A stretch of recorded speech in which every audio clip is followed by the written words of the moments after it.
नमो लोये सौहरिहन्ताणं नमो लोये सौहृदानं नमो लोये सौभागिर्यानं नमो लोये सौज्यायानं नमो लोये सौत्रिकावती सावणम् ओंकारमिन्दु संयुक्त नित्यं ध्यायन्ति योगिनः कामदमोक्षदं चैव ओंकाराय नमो नमः मङ्गलं भगवान् यो मङ्गलं गौतमोऽस्मि मङ्गलं कुञ्कुण्डारि भुजेन्द्रमोसुमङ्गलं नमः समरिसाराय स्वानुभूत्या तथा स्थिति स्वभावाय भवाय सर्वाः विभाव नियुक्त निराकार।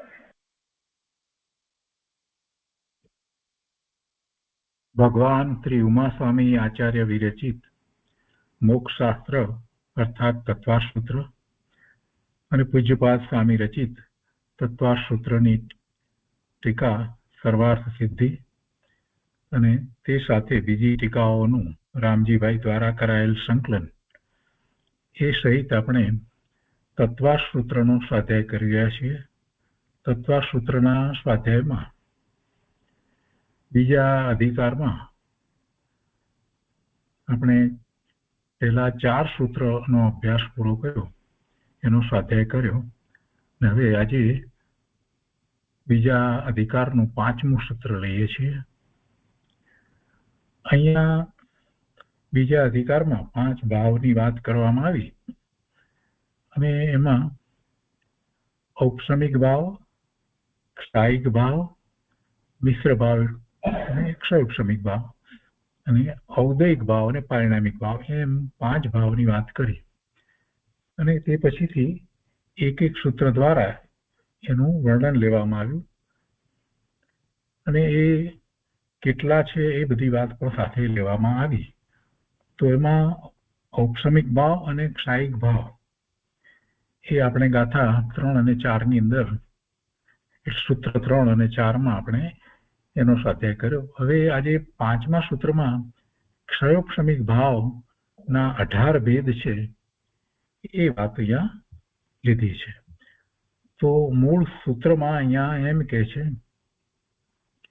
કે જ્ઞાન અજ્ઞાન, જ્ઞાનાજ્ઞાન એટલે જ્ઞાન અજ્ઞાન, દર્શન લબ્ધય, ચતુર્થી લબ્ધય, પછી લબ્ધય ચતુર્થી પંચભેદા, સમ્યક્ત્વ, ચારિત્ર ચ સંયમા સંયમ. જ્ઞાન અજ્ઞાન, મતિ શ્રુત અવધિ મનોપર્ય એ 4 જ્ઞાન. કુમતિ કુશ્રુત કુઅવધિ એ 3 અજ્ઞાન. જો અહીંયા યાદ રાખવાનું છે કે આપણે ક્ષયોપસમ ભાવના ભેદ જોઈ રહ્યા છીએ. ક્ષયોપસમિક ભાવના ભેદ છે એટલે કેવળ જ્ઞાન ના આવે આમાં. કેવળ જ્ઞાન તો ક્ષાયિક ભાવમાં આવી ગયું, પહેલા આપણે એની વાત ગયા સ્વાધ્યાયમાં લીધી. તો મતિ શ્રુત અવધિ અને મનોપર્ય એ 4 જ્ઞાન એ ક્ષયોપસમ ભાવે છે એટલે એ 4 જ્ઞાન અને બીજા 3 અજ્ઞાન લીધા છે અહીંયા. કુમતિ કુશ્રુત અને કુઅવધિ એ 3 અજ્ઞાન. દર્શનમાં પણ એ જ રીતે કેવળ દર્શન ના આવે. કેવળ દર્શન તો ક્ષાયિક ભાવ છે, એની વાત આપણે ગયા સ્વાધ્યાયમાં કરી અને એના સંબંધી બીજી ઘણી વાતને આપણે સમજ્યા. દર્શન સંબંધીની, એના સંબંધીની એને જે પ્રચલા નિદ્રા વગેરેની વાત જે છે એ પણ આપણે ગયા સ્વાધ્યાયમાં સારી રીતે સમજ્યા. તો દર્શનમાં કેવળ દર્શન સિવાય જે બાકી રહ્યા તે 3 દર્શન, ચક્ષુ દર્શન, અચક્ષુ દર્શન અને અવધિ દર્શન, એ 3 દર્શન.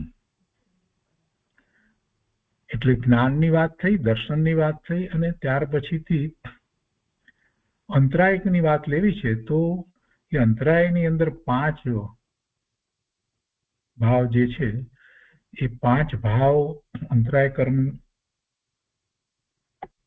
ને કારણે એની પ્રગટતા નથી થતી. તો એમાં જેનો ક્ષયોપસમિક ભાવ હોય તો એ લાભ દાન, લાભ, ભોગ, ઉપભોગ અને વીર્ય એમ 5 ભાગ થાય. એટલે ક્ષયોક્ષમિક દાન, ક્ષયોક્ષમિક લાભ, ક્ષયોક્ષમિક ભોગ અને ક્ષયોક્ષમિક ઉપભોગ તેમજ ક્ષયોક્ષમિક વીર્ય એ 5 એને લબ્ધિ પણ કહેવાય. એ 5 લબ્ધિ.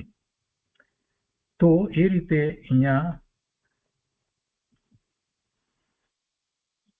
એમ 4 પહેલા 4 જે મતિશ્રુત અવધિ મનોપર્ય કહેવામાં આવ્યા એ 4, તે પછીથી 3 કુઅવધિ જ્ઞાન કયા તે 3, તે પછીથી 3 દર્શન કયા એ, અને 5 આ અંતરાય કર્મ ના નિમિત્તે છે તે 5, તેમજ સમ્યક્ત્વ, ક્ષયોક્ષમિક સમ્યક્ત્વ, ક્ષયોક્ષમિક સમ્યક્ત્વ અને ચારિત્ર્યની અંદર 2 ચારિત્ર લીધા છે.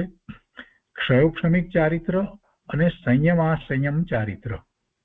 ક્ષયોક્ષમિક ચારિત્ર અને સંયમ અસંયમ ક્ષયોક્ષમિક ભાવ એમ 18 ભેદ થયા. 4, 3, 3, 10 ને 5 15, 15 પછી સમ્યક્ત્વ 16 અને ચારિત્રમાં 2 ક્ષયોક્ષમિક ચારિત્ર અને સંયમાસંયમ એ પણ ભાવ છે. એ પણ ચારિત્રની એક અપેક્ષા એ ભાવ કહેવાય, સંયમાસંયમ. તો એમ 18 ભેદ ક્ષયોક્ષમિક ભાવના 18 ભેદ કહેવામાં આવ્યા. હવે અહીંયા ટીકામાં કહે છે કે ક્ષયોક્ષમિક સમ્યક્ત્વ, પહેલું સમ્યક્ત્વ લીધું છે. અહીંયા સૂત્રની અંદર જે છે તે છેલ્લે લીધી છે વાત, પણ અહીંયા સમ્યક્ત્વને પહેલું લીધું છે. કેમ કે આપણે જાણીએ છીએ કે સમ્યક્ત્વ વિના તો કાંઈ છે જ નહીં, અને સૌથી પહેલું સમ્યક્ત્વ જ પ્રગટ થાય છે. અને સૌથી પહેલો દર્શન મોહનીય કર્મની પ્રકૃતિનો જ ઉપશમ થાય છે. એટલે આપણે પહેલા સમ્યક્ત્વની વાત લઈએ તો ઉપશમની વાત જે હતી, ક્ષયની વાત હતી, તો અહીંયા સમ્યક્ત્વની વાત પહેલી લીધી છે. એટલે ક્ષયોક્ષમિક સમ્યક્ત્વ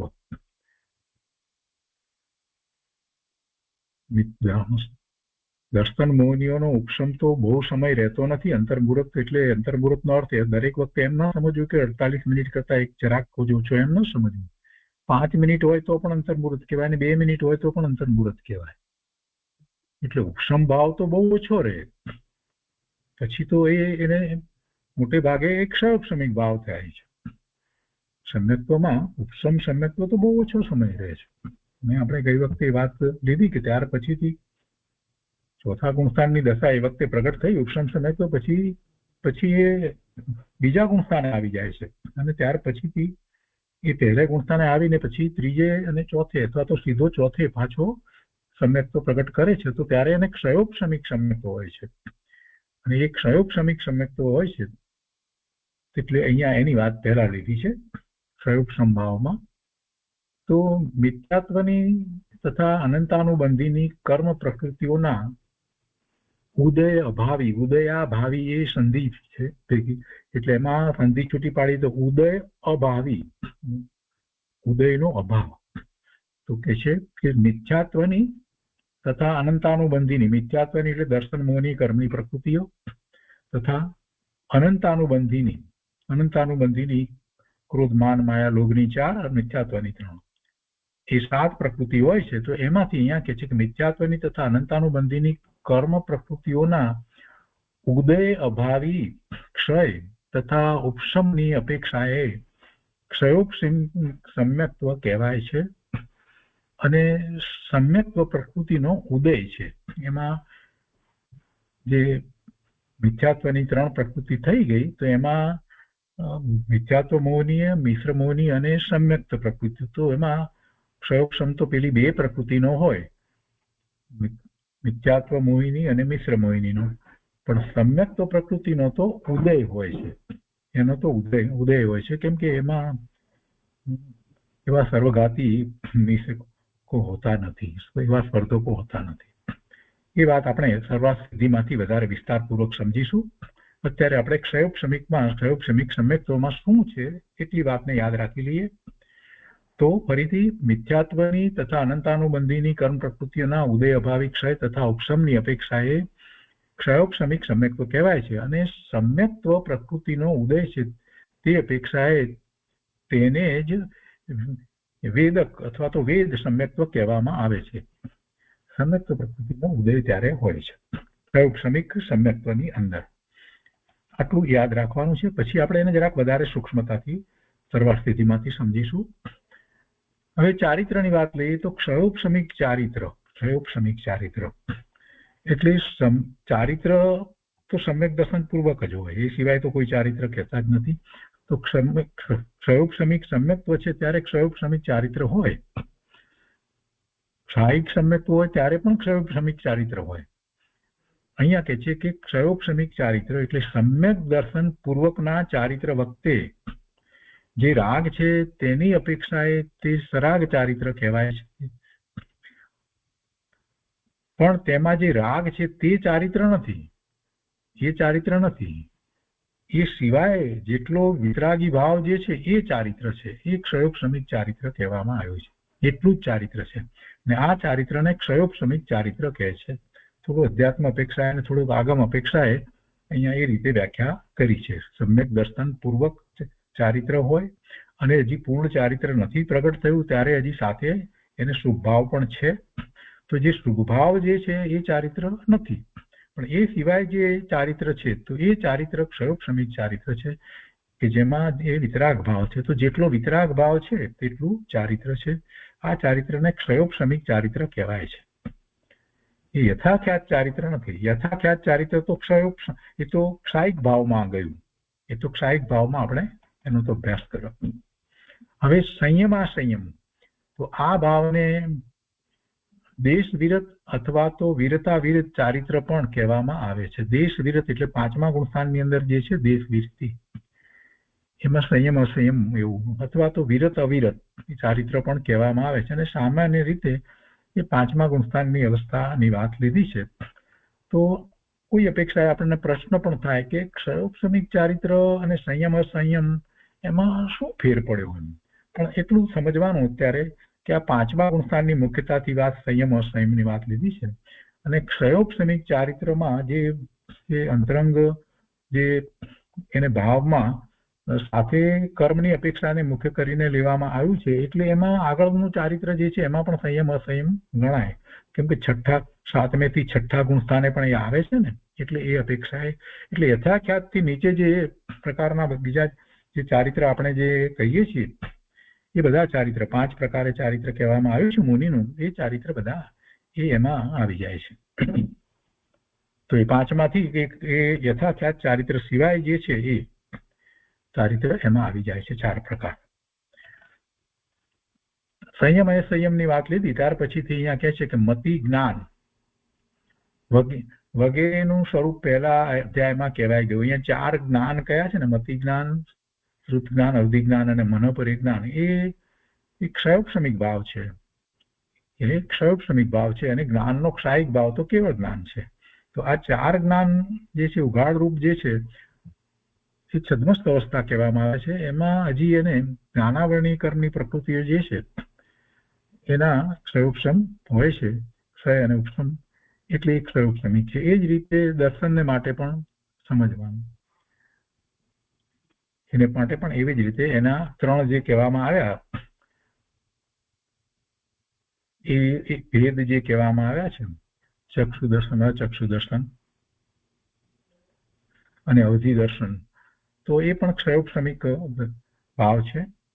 અને પછી અંતરાયના જે કહેવામાં આવ્યા દાન, લાભ વગેરે, એ 5 જે કહેવામાં આવ્યા એના ક્ષયોક્ષમિક ભાગ, એટલે એ વગેરે લબ્ધિનું સ્વરૂપ ઉપરના સૂત્રમાં કહ્યું છે. ત્યાં ક્ષાયિક ભાવે તે લબ્ધિ હતી, અહીંયા એ જ લબ્ધિ ક્ષયોક્ષમિક ભાવે છે.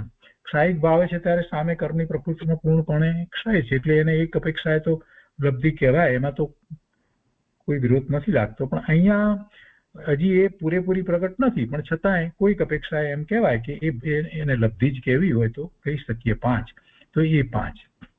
તો એ રીતે અહીંયા 18 ભેદની વાત અહીંયા કરી છે, અને વિસ્તાર બીજો વધારે અહીંયા લીધો નથી. તો 4 ઘાતી કર્મની પ્રકૃતિઓની અંદર ક્ષયોક્ષમિક ભાવ કઈ રીતે છે એના 18 ભેદ અહીંયા બહુ ટૂંકમાં કહેવામાં આવ્યા. હવે એ જે કહેવામાં આવ્યું છે એને આપણે જરાક વધારે સારી રીતે સરવાળ સિદ્ધિમાંથી સમજીએ. એટલે ક્ષયોક્ષમને ખાસ કરીને સમજવાની વધારે જરૂર છે. એટલે અહીંયા 5મા સૂત્રની અંદર सर्वार्थ सिद्धि में कहे छे क्षयोपशमिक भाव के 18 भेद है, बराबर है। 4 ज्ञान, 3 अज्ञान, 3 दर्शन, 5 ज्ञान आदि लब्धियां, सम्यक्त्व, चारित्र और संयमासंयम।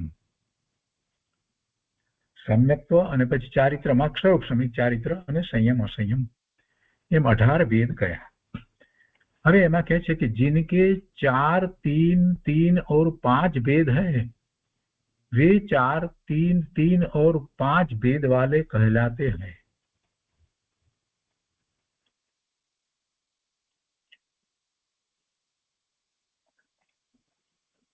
પાંચમા સૂત્રમાં અહીંયા કહે છે કે जिनके 4 માં પહેલા આ 4 જ્ઞાનના લીધા છે, પછી 3 જે છે તે અજ્ઞાનના લીધા, और 3 બીજા 3 લીધા એ દર્શનના લીધા, और 5 જે અંતરાયને કારણે થાય છે તે, એટલે 5 દાન આદि લબ્ધિ એમ 5 भेद कहा तो वे 4, 3, 3 और 5 भेद वाले कहलाते हैं।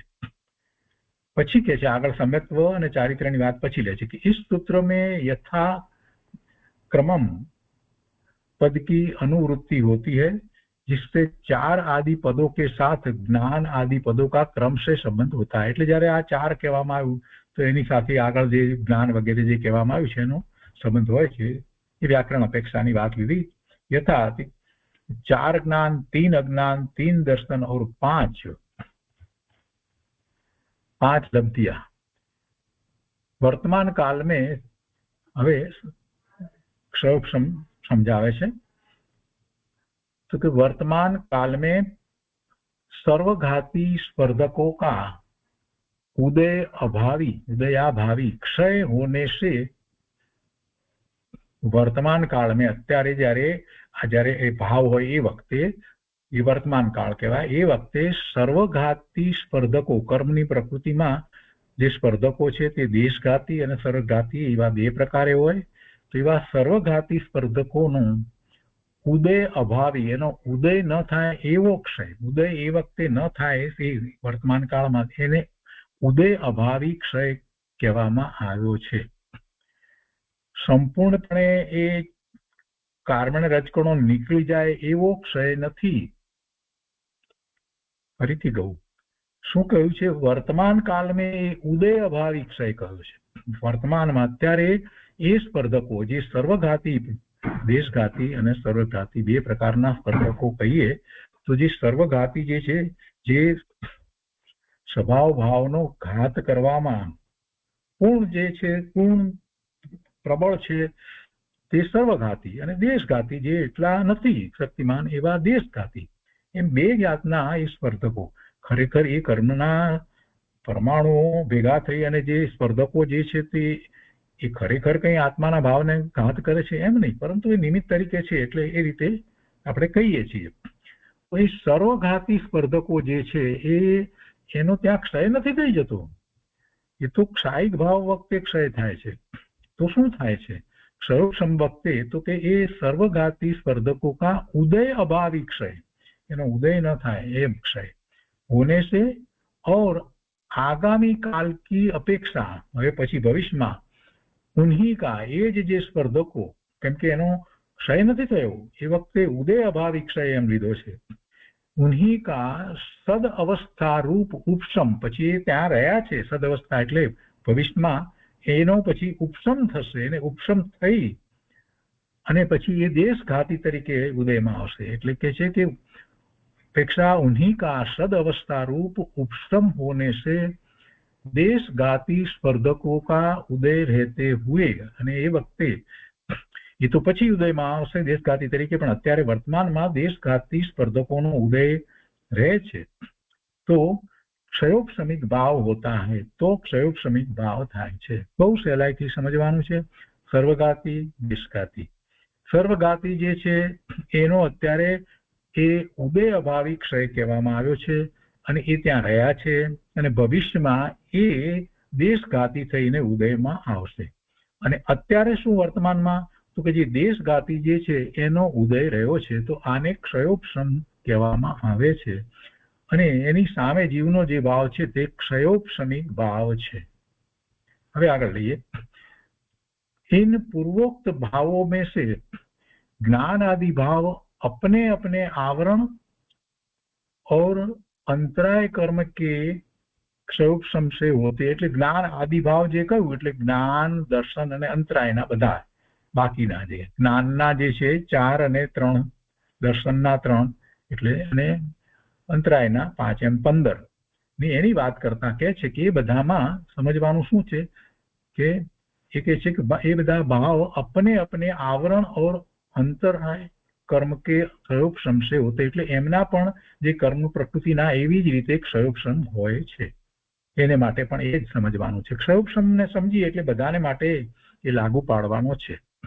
જ્ઞાન માટે, અજ્ઞાન માટે, દર્શન માટે અને અંતરાયને માટે. અને એ જ રીતે સમ્યક્ત્વ અને પ્રકૃતિની વાત જે છે દર્શન મુનિ વગેરે માટે પણ એ જ રીતે લાગુ પાડવાનું. क्षयोपशम पहला समझायो तो ऐसा व्याख्यान यहाँ कर लेना चाहिए. એટલે એ રીતે સમજી લેવું. હવે આગળ કહે છે કે सूत्र में आए हुए सम्यक्त्व पद से वेदक सम्यक्त्व लेना चाहिए. અહીંયા सम्यक्त्व જે કહેવામાં આવ્યું પદની અંદર તો સૂત્રમાં તો सम्यक्त्व એમ જ કહેવામાં આવ્યું છે. જરાક ધ્યાનથી જોઈશું તો આપણને એ ખ્યાલ આવશે કે ત્યાં સૂત્રમાં શું લીધું છે. सम्यक्त्व ચારિત્ર એમ લીધું છે. અહીંયા ज्ञान, ज्ञानाज्ञान એટલે જ્ઞાન અજ્ઞાન, દર્શન લબ્ધય ત્રિપંચ ભેદા सम्यक्त्व ચારિત્ર સંયમા સંયમશ્ચ એમ લીધું છે. એટલે सम्यक्त्वનો અર્થ અહીંયા કયું सम्यक्त्व લેવાનું છે એ વાતને અહીંયા સમજાવે છે. એક ક્ષયોપશમિક सम्यक्त्व લેવું છે એટલે એને વેદક સમજવાનું અને એ વાતને આપણે જરા સારી રીતે સમજીએ कि सूत्र में आए हुए सम्यक्त्व पद से वेदक सम्यक्त्व लेना. એમાં યથાખ્યાત ની વાત અહીંયા નથી એટલે અહીંયા તો ચારિત્રની વાત નથી લેવી, એકલા सम्यक्त्वની વાત લેવી છે. તો सम्यक्त्वમાં એટલે કે ક્ષાયિક सम्यक्त्व એમ નથી લેવાનું એમ કહેવાનો આશય છે. सम्यक्त्व पद से એ ક્ષાયિક सम्यक्त्व નથી લેવું પણ આપણે કેમ કે ક્ષાયિક सम्यक्त्वની વાત તો ક્ષાયિક ભાવમાં આવી તો सम्यक्त्व पद से वेदक सम्यक्त्व लेना चाहिए. तात्पर्य है कि 4 अनंतानुबंधी कषाय, मिथ्यात्व और सम्यक मिथ्यात्व इन 6 प्रकृतियों के उदय, अभावी, क्षय और सद अवस्था रूप उपशम से देश घाती स्पर्धक वाली सम्यक्त्व प्रकृति के उदय में जो तत्वार्थ प्रदान होता है वह क्षयोपशमिक सम्यक्त्व है. क्षयोपशमिक सम्यक्त्व रोज बोलीए છીએ પણ એને માત્ર કર્મ અપેક્ષાએ નહીં લેતા કર્મ અપેક્ષા રાખી ખ્યાલમાં અને એનો વિચાર કરીએ તો આપણને ખ્યાલ આવે કે क्षयोपशमिक सम्यक्त्व કેવું હોય ને એ વાત અહીંયા આપણને બહુ સારી રીતે સ્પષ્ટ થાય છે. सम्यक्त्वની બાબતમાં આપણે કહીએ છીએ કે દર્શન મોહની કર્મની પ્રકૃતિના જે છે એક મિથ્યાત્વ પ્રકૃતિ હતી એની જગ્યાએ 3 ટુકડા થયા એટલે 3 ભાગ પડ્યા. 3 ટુકડા થયા એટલે કે 3 ભાગ પડી ગયા.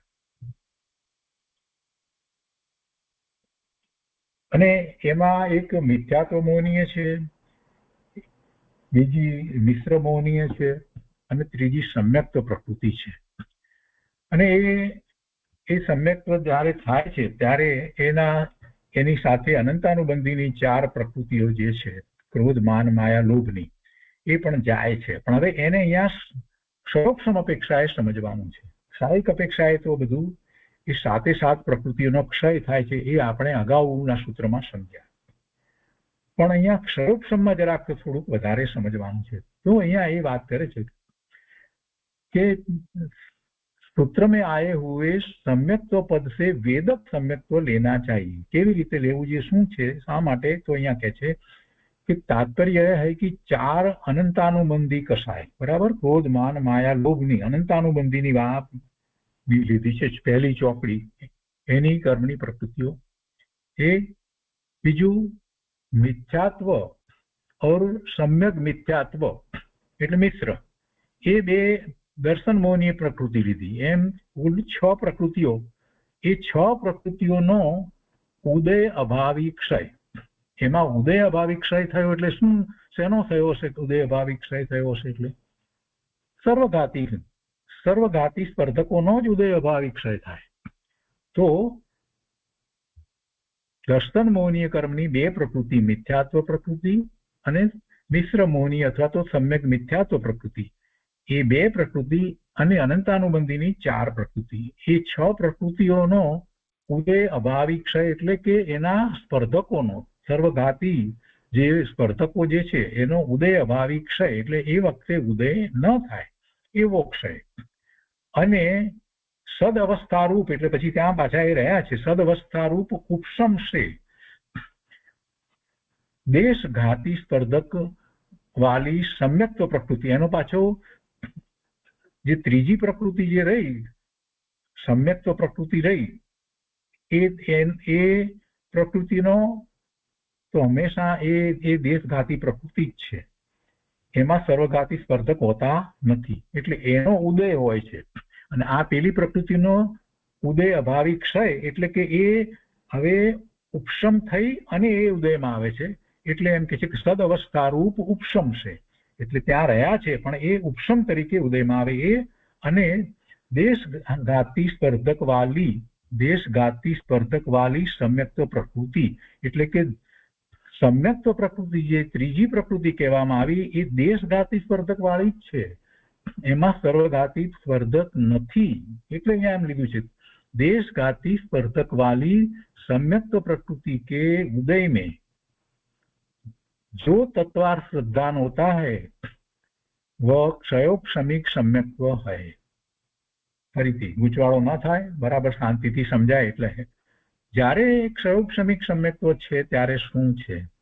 તો દર્શન મોહની કર્મની પ્રકૃતિ અને સાથે ચારિત્ર મોહની કર્મની પ્રકૃતિમાં અનંતાનુબંધીની પહેલી ચોપડી, એટલું આપણે લેવાનું છે. તો દર્શન મોહની કર્મની પ્રકૃતિના 3 ટુકડા થયા. એમાં મિથ્યાત્વ મોહનીય, સમ્યક મિથ્યાત્વ અથવા તો મિશ્ર મોહનીય અને સમ્યક્ત્વ પ્રકૃતિ, એવી 3 પ્રકૃતિ. અને અનંતાનુબંધીમાં 4 પ્રકૃતિ, ક્રોધ માન માયા લોભની પ્રકૃતિ. આમાંથી સમ્યક્ત્વ પ્રકૃતિ જે છે દર્શન મોહનીના 3 ટુકડામાં છેલ્લો ટુકડો જે આપણે કહીએ સમ્યક્ત્વ પ્રકૃતિ જે છે એ હંમેશા દેશઘાતી જ હોય છે. એના સ્પર્ધકો સર્વઘાતીના સ્પર્ધકો એમાં હોતા નથી. એ ટુકડામાં સમજવા માટે ટુકડો કહીએ છીએ, સમજી લેવાનું છે. જ્યારે પેલી મિથ્યાત્વ મોહની અને મિશ્ર મોહની અથવા તો સમ્યક મિથ્યાત્વ મોહિની, એ 2 પ્રકૃતિની અંદર જે સ્પર્ધકો છે એ સર્વઘાતી સ્પર્ધકો પણ છે અને દેશઘાતી સ્પર્ધકો પણ છે. તો જ્યારે ક્ષયોપશમ થાય ત્યારે સર્વઘાતી જે સ્પર્ધકો હતા એ ત્યાં રહે છે, પરંતુ એ હવે દેશઘાતી થઈ અને ઉદયમાં આવે છે. સદ અવસ્થારૂપ ઉપશમ એટલે એ દેશઘાતી એટલે એનો ઉપશમ થવો, એને માટે એમ કે છે કે હવે એ સર્વઘાતી તરીકે નથી ઉદયમાં આવતા. સદઅવસ્થારૂપ ઉપશમનો અર્થ જ એ છે કે એ હવે એ ઉપશમ થઈ રહ્યા છે ત્યાં, અને ઉદયમાં જે આવે છે ત્યારે એ દેશઘાતી તરીકે ઉદયમાં આવે છે. એટલે એ 6 પ્રકૃતિ જે લેવામાં આવી સમ્યક્ત સિવાય દર્શન મોહનીયની 2 અને ચારિત્ર મોહનીયની 4, એમ 6 પ્રકૃતિઓને માટે એ કહે છે કે એના ક્ષયોપશમ છે, એટલે કે એના એ પ્રકૃતિઓના ઉદય અભાવી ક્ષય और सद अवस्था रूप उपशम से एक बात. અને બીજું સાથે શું છે કે જે દેશઘાતી જ જેના સ્પર્ધકો છે એવી સમ્યક્ત પ્રકૃતિ એનો ઉદય, તો એ સહિત જે તત્વાર શ્રદ્ધાન છે એને ક્ષયોપશમિક સમ્યક્ત્વ કહેવામાં આવે છે. તત્વાર શ્રદ્ધાનને સમ્યક્ત્વ કહેવામાં આવ્યું, પણ જ્યારે કર્મની સ્થિતિ જોઈએ તો આ રીતે એને હોય છે. જો કર્મની સ્થિતિ એ રીતે છે તો એના ભાવ પણ એ રીતે છે, શ્રદ્ધામાં પણ એ જ રીતે છે. એને શ્રદ્ધાની અંદર હજી કેટલીક પ્રકૃતિઓ જે પડી છે મોહની કર્મની અને અનંતાનુબંધીની કર્મની પ્રકૃતિઓ જે છે એ દેશઘાતી રૂપે પડી છે, એટલે હજી એને ક્ષયોપશમિક સમ્યક્ત્વ નથી. આ વાતને એમાંથી આપણે સમજી શકીએ છીએ.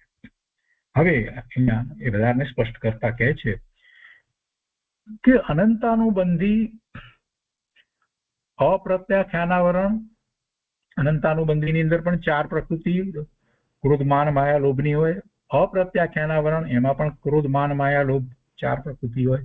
અને પ્રત્યાખ્યાનાવરણ એની અંદર પણ 4 પ્રકૃતિ ક્રોધ માન માયા લોભની હોય. બરાબર છે. ચારિત્ર મોહની કર્મની પ્રકૃતિની વાત છે. અને પછી સંજ્વરણ આવે એમાં પણ 4 હોય. પણ હમણાં અહીંયા 3ની વાત કરી છે કે અનંતાનુબંધી, અપ્રત્યાખ્યાનાવરણી અને પ્રત્યાખ્યાનાવરણીય, એમાં 4 એટલે 12 પ્રકૃતિ કર્મની પ્રકૃતિ જે છે એના નિમિત્તે જીવને ક્રોધ માન માયા લોભ એવા કષાયો થાય છે. તો એ 12 कषायों पे उदय अभावी क्षय होने से, એટલે ઉદય અભાવી ક્ષય એટલે જે સર્વઘાતીપણે જે છે એમ નથી થતું. મૂળ પ્રકૃતિમાંથી, કર્મની પ્રકૃતિમાંથી પરમાણુ નીકળી ગયા અને ક્ષય થયો એમ નથી. ઉદય અભાવી ક્ષય છે એટલે રહ્યા છે. તો એ 12 પ્રકૃતિમાં ઉદય અભાવી ક્ષય થયો અને એના જ પછી સદ અવસ્થા રૂપ ઉપસમ હોને છે, ત્યાં જ પછી ઉપસમ તરીકે રહ્યા છે અને ઉપસમ તરીકે ઉદયમાં પછી આવે છે. હોને છે તથા એના સિવાય જે સંજલન કસાયની 4 પ્રકૃતિ છે તથા 4 સંજલનો में, હવે સંજલનોમાંથી કોઈ એક, કિસી એક દેશઘાતી પ્રકૃતિ કે, આ સંજલન કસાય એ ચારિત્ર મોહની કર્મની પ્રકૃતિ છે અને એમાં कोई एक देशघाती प्रकृति नो उदय होने पर और પછી 9 कषायों નું શું તો કે છે કે 9 कषायों का यथासंभव उदय होने पर जो संसार से पूरी निवृत्ति रूप परिणाम होता है वह क्षयोपशमिक चारित्र है.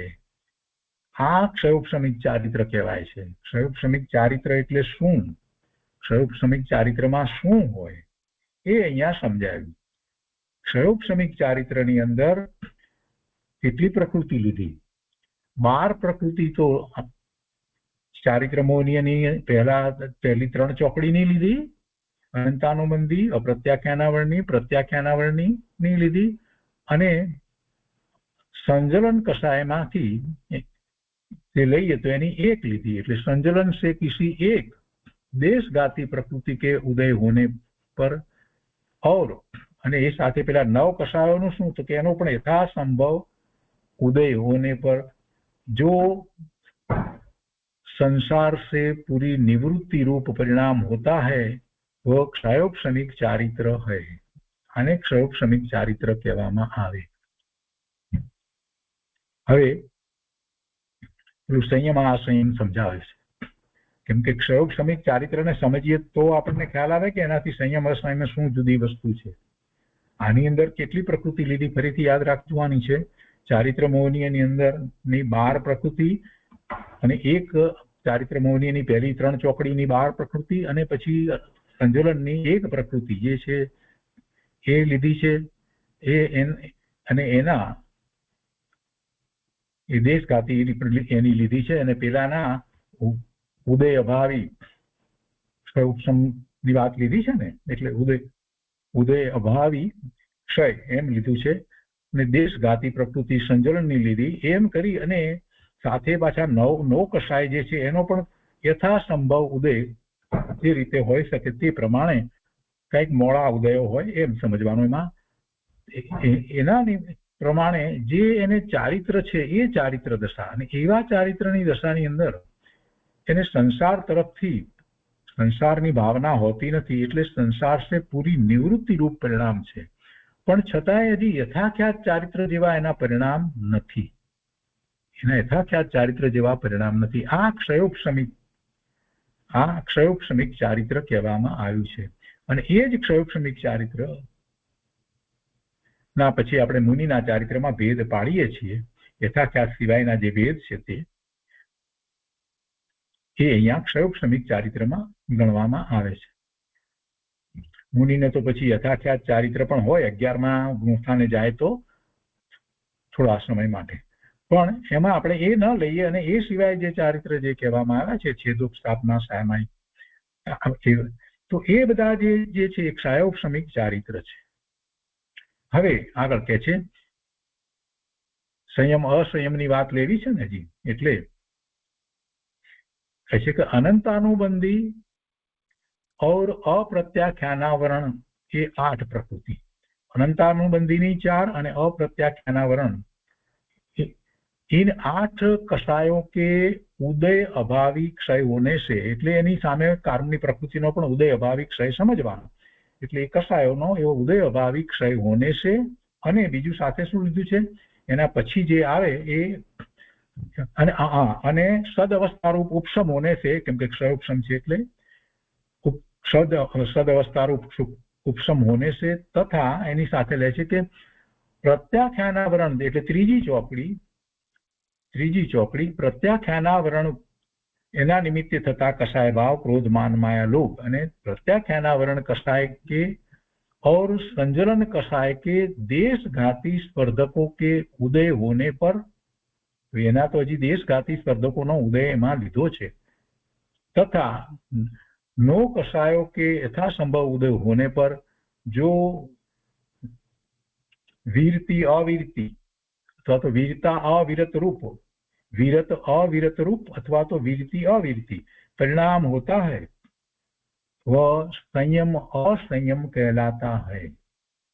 આ વિરત અવિરત પરિણામ એટલા માટે 5મા ગુણસ્થાનની દશામાં પણ હોઈ શકે, કેમ કે અનંતાનુબંધી અને અપ્રત્યાખ્યાનાવરણીય જે છે એ 8 ને એની મુખ્યતાથી એમાં વાત લીધી છે, અને તે પછીના જે છે જે પ્રત્યાખ્યાનાવરણીય અને સંજ્વલન જે છે એને માટે તો અહીંયા એમ લીધું છે કે प्रत्याख्यानावरण कषाय અને संजलन कषाय के देशघाती स्पर्धकों के उदय, એનો તો ઉદય એ રીતે લીધો છે, ભલે देशघाती स्पर्धकों के उदय होने पर तथा नौ कषायों के यथासंभव उदय होने पर जो विरत अविरत परिणाम होता है वह संयम असंयम कहलाता है.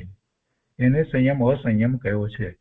એટલે કોઈક અપેક્ષાએ આપણને એમાં લાગે છે કે સંયમ અસંયમ કરતા જે ક્ષયોપશમિક ચારિત્ર કહેવામાં આવ્યું છે એ થોડું વધારે છે, એ ઊંચું ચારિત્ર કહી શકાય. અને એટલા માટે જેમ કહ્યું કે સંસાર સે પૂરી નિવૃત્તિ રૂપ પરિણામ છે, ત્યાં સંસાર સે પૂરી નિવૃત્તિ રૂપ પરિણામ ત્યાં કહેવામાં આવ્યા છે.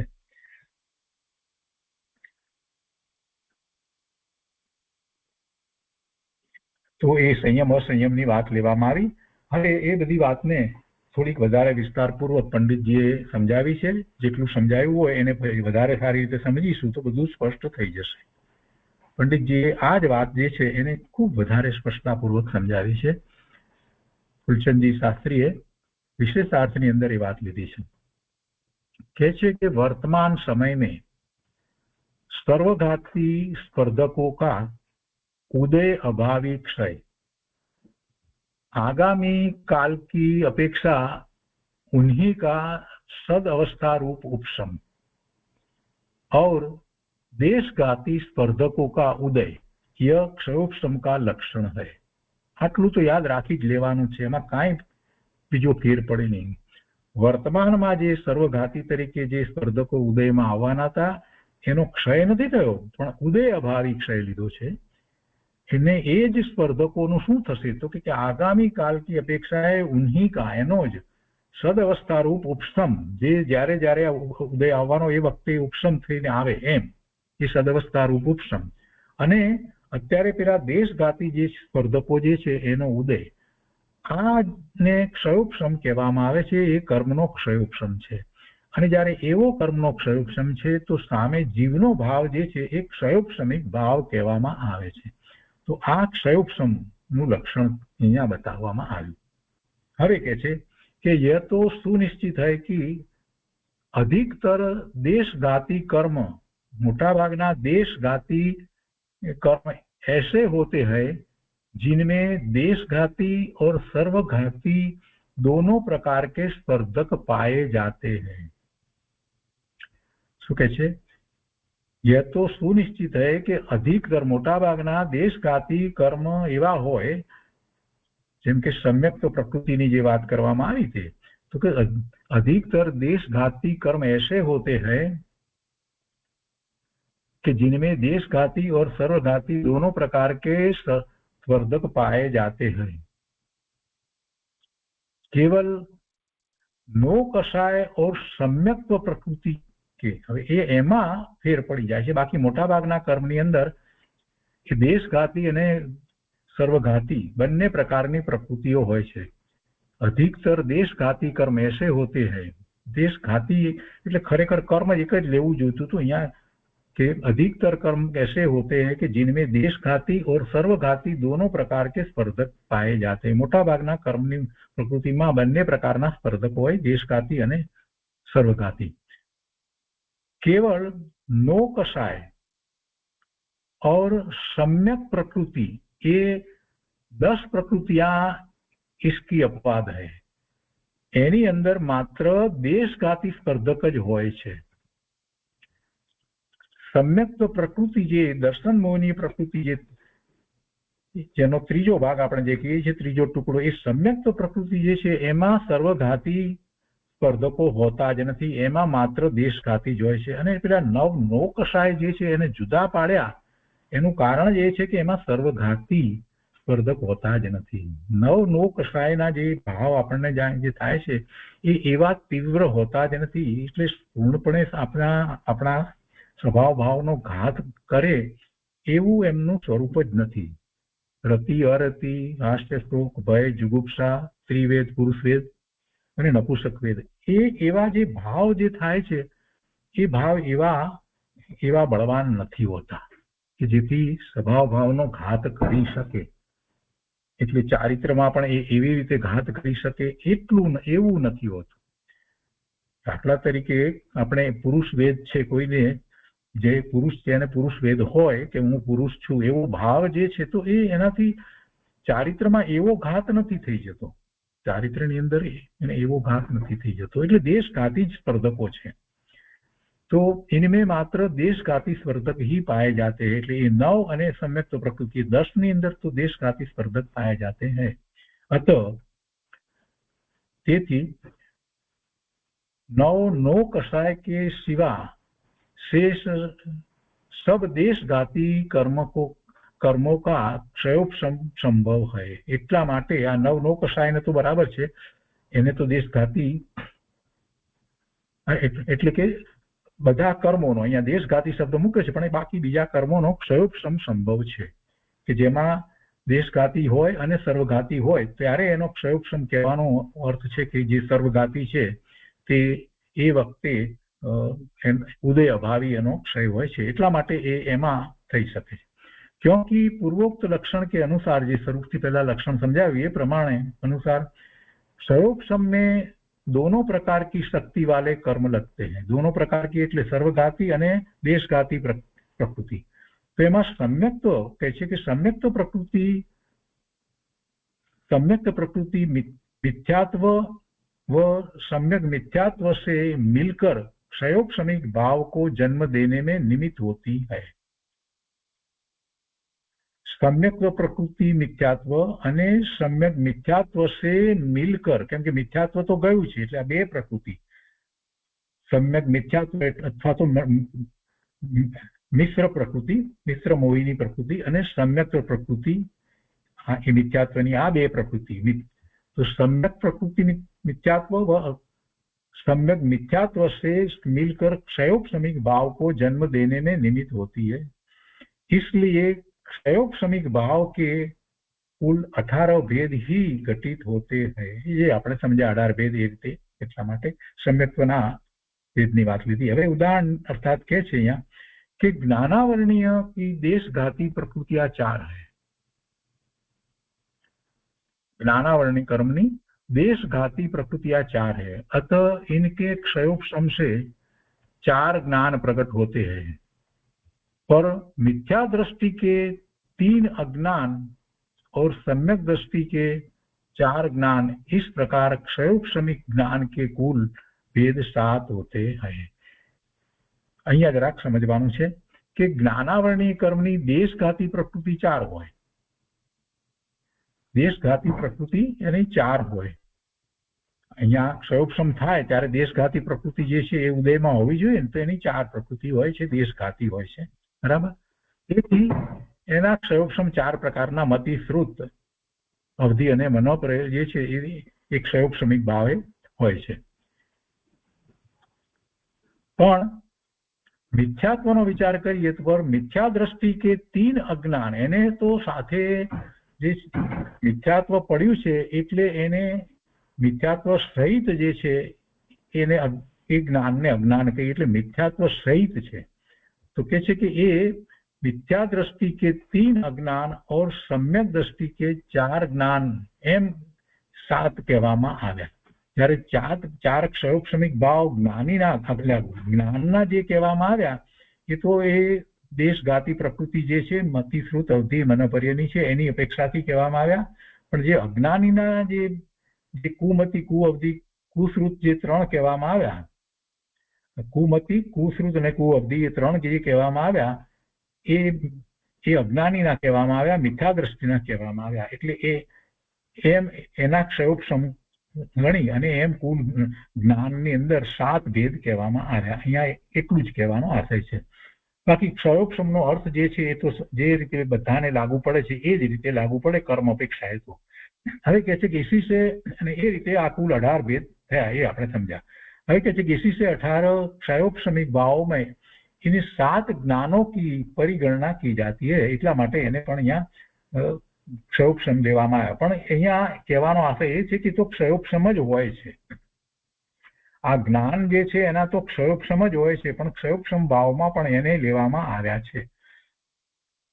અહીંયા આ જ્ઞાનની વાત કેમ લીધી કે જ્ઞાન અને અજ્ઞાન જે છે એ ક્ષયોક્ષમ જ છે.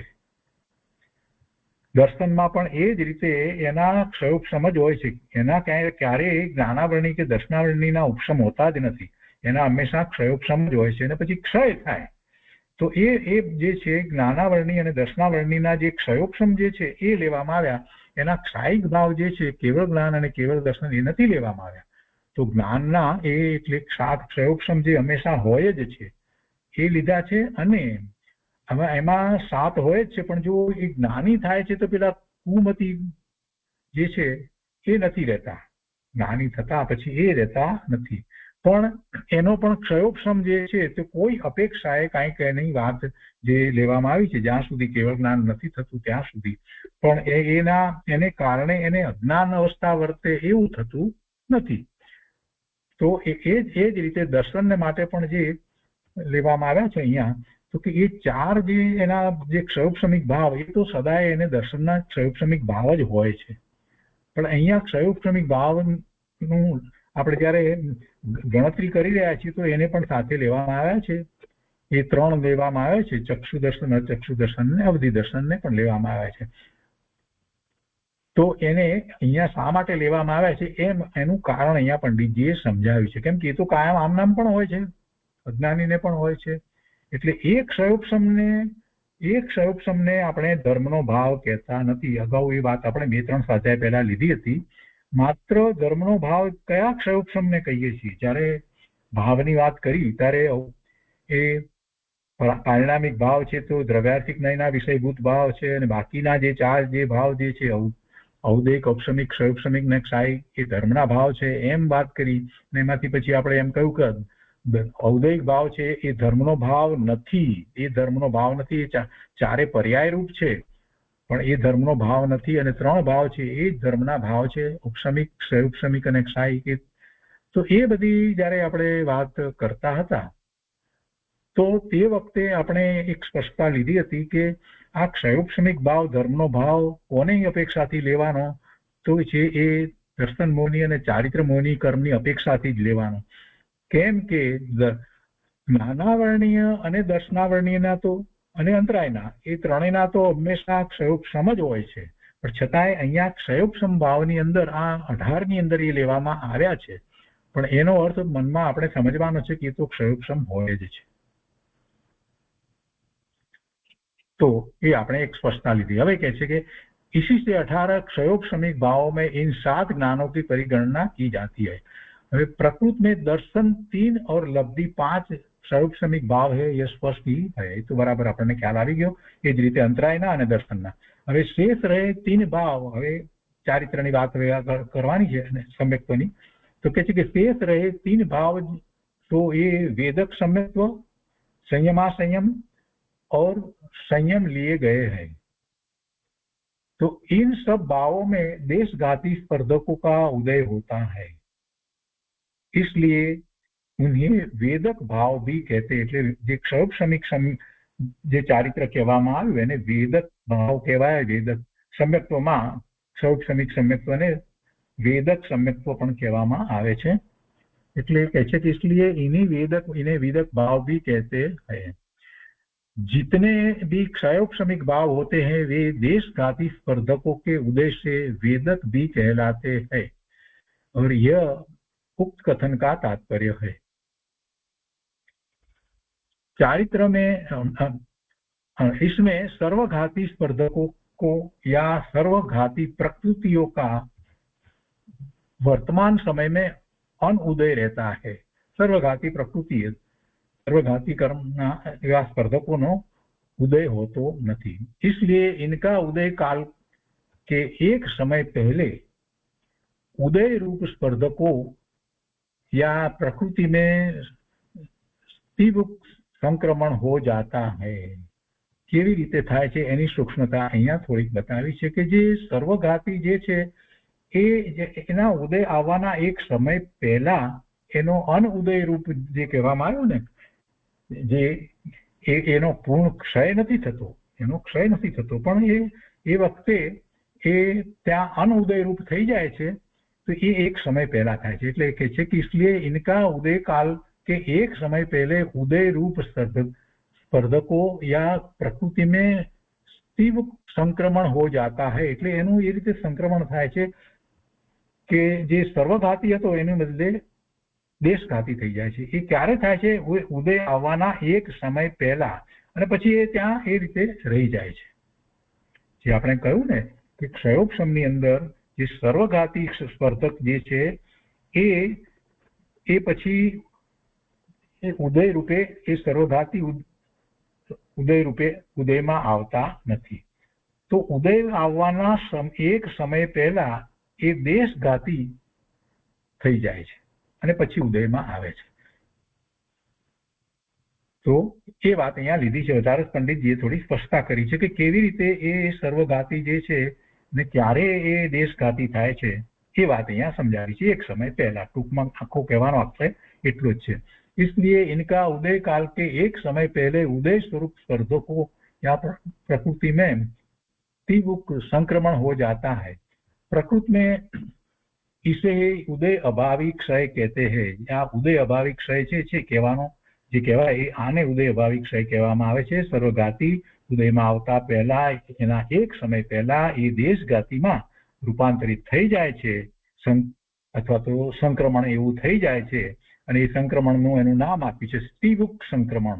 તો એવું સ્તીવુક સંક્રમણ જે થઈ જાય છે, આ બધું કેવળી ગમે છે પ્રભુ, પણ સમજવાની માટેની આ વાત છે। તો એવું સંક્રમણ થઈ જાય છે એને ઉદય અભાવી ક્ષય કહેવામાં આવે છે। અને આવા ઉદય અભાવી ક્ષય અને સાથે પેલા દેશઘાતીના ઉદયો એ સહિત આખું ક્ષયોક્ષમ કહેવામાં આવે છે। હવે કહે છે કે यहाँ स्वरूप से उदय न होना ही क्षय रूप से विवक्षित है। એટલે यहाँ સ્વરૂપથી ઉદય ન થવો એને જ ક્ષય રૂપથી એની વિવક્ષા કરવામાં આવી છે। વાસ્તવમાં એનો ક્ષય થઈ ગયો છે એમ નથી। और आगामी काल में पाछो उदयમાં આવે છે ને, એટલે કે છે કે आगामी काल में उदय में आने योग्य इन्हीं सर्वघाती स्पर्धकों को व प्रकृतियों का स्पर्धकों अथवा तो कर्मणी आखी पूरेपूरी प्रकृतियों एना सद्भाव अवस्था रूप उपशम रहता है। એટલે એક સમય પહેલા એ ઉપશમ થઈ અને એ ઉદયમાં આવે છે। इसका आशय यह है कि वे सत्ता में रहते हैं, क्षय થઈ જતો નથી।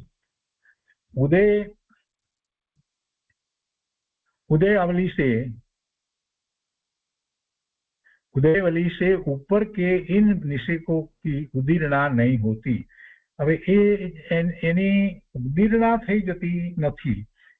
ઉદયવલી से ऊपर के એટલે આ જે છે એની ઉપરના એની પહેલાના, હવે એ જરાક વધારે સૂક્ષ્મ વાત જે છે એ તમે બધા આપણે સ્પર્ધકોના આપણે જે લેયર તરીકે જે સમજીએ છીએ, જે એ અહીંયા આપણે નથી સમજાવ્યું, આપણે એ વિશે ક્યારેક લઈશું. તો એની ઉપરના જેની ઉદીરણા થઈ જતી નથી.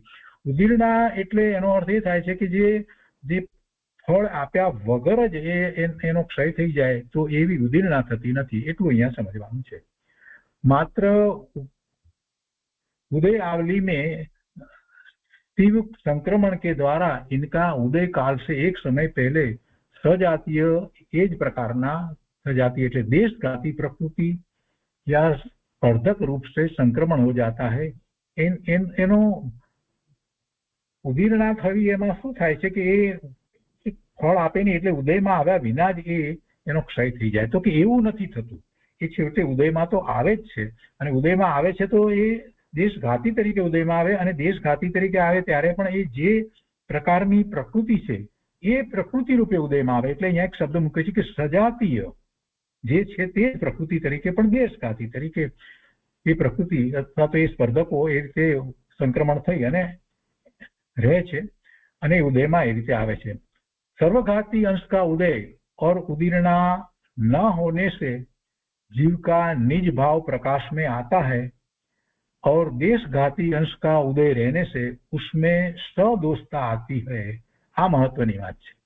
સર્વઘાતી અંશનો ઉદય નથી और ઉદીરણા પણ નથી, તો એને જીવને પોતાનો ભાવ નિજ ભાવ તો એને પ્રકાશમાં આવે છે, પણ સાથે સાથે દેશઘાતી અંશ જે છે એનો ઉદય રહે છે. તો એના નિમિત્તે એને એટલો દોષ પણ છે, એટલી મલિનતા પણ છે, પૂર્ણપણે શુદ્ધતા નથી, એટલો દોષ પણ હોય છે. रहने से उसमें सदोषता आती है, यह इस भाव का तात्पर्य है. તો આનો આપણે ફરીથી પણ પાછો વિચાર કરીશું, ફરીથી સાદા શબ્દોમાં લઈશું. દેશઘાતી આ વિષય જે છે થોડોક અઘરો છે, એટલે થોડીક નિષેકોની વગેરેની સ્પર્ધકો વગેરેની વાત એ બધું આપણે આવતા સ્વાધ્યાયમાં લઈશું. બેઝિક વાત લઈ અને ફરીથી આ વાતને આપણે સારી રીતે સમજીશું. અત્યારે જેટલું સમજાયું છે એટલું બરાબર છે, ફરીથી વાંચવા માટે અનુમોદના છે. તો આજનો સ્વાધ્યાય અહીંયા સુધી રાખીએ છીએ. આ ક્ષયોપશમને આપણે માત્ર ક્ષયોપશમ બોલી અને આગળ વધી જઈએ, એના કરતા વધારે સૂક્ષ્મતાથી સમજીએ તો આપણને પોતાના ક્ષયોપશમનો ખ્યાલ આવે. એટલા માટે આપણે આ વાતને મહત્વ આપીએ છીએ.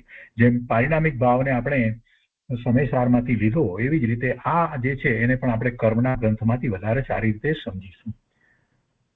અઘરું લાગે છે છતાં પણ સમજ્યા પછીથી એક પ્રકારે આપણને આનંદ થાય છે, સંતોષ થાય છે કે વસ્તુ સ્વરૂપ કેવું છે, કેવળી ભગવાનના જ્ઞાનમાં કેવી બધી વાત આવી છે, અને આચાર્ય ભગવાને કેટલું બધું સ્પષ્ટ કર્યું છે.